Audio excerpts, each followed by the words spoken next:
Today, we are going to delve into a topic that is very personal and close to home, and it's not talked about enough. That is grief. Grief shows up differently in different people, and it can be caused by many different kinds of losses.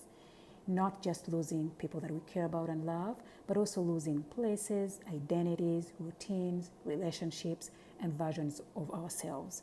I want to focus on a very specific kind of grief, the grief that can come with immigrating or immigrating, however you choose to pronounce it. It doesn't really matter.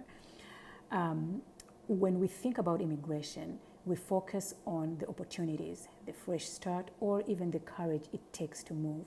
And yes, those things are real. But what is talked about less is the loss that can come with leaving one life behind while trying to build another, especially when we immigrate as adults. Because by then, we've already built an identity somewhere. We know how things work. We know who we are in that kind of environment. And suddenly, boom, we have to start over. I think one of the hardest parts for me when I moved to Canada 18 years ago was realizing that I did not just leave behind a country. I left behind familiarity. I left behind people who knew me without explanation.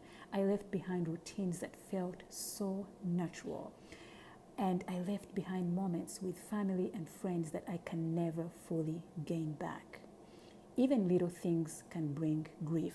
So, for example, hearing a childhood song from back home, smelling food that reminds me of childhood, or realizing that people I love are continuing to live a life without me being there physically, if you know what I mean. I know there's social media, but it's different when you are there in person.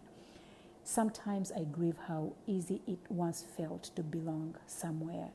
And immigrant grief can show up in so many other different ways. For example, loneliness, like feeling a deep sense of loneliness, emotional numbness, feeling disconnected, or constantly trying to prove ourselves, or feeling like we exist between two worlds and fully belong to neither. For me, there's still moments where I feel grateful for my new life while I also deeply miss my old one. And that emotional contradiction can be so hard to explain to people who have never experienced this. But gratitude and grief can coexist. Missing home does not in any way mean I am not grateful.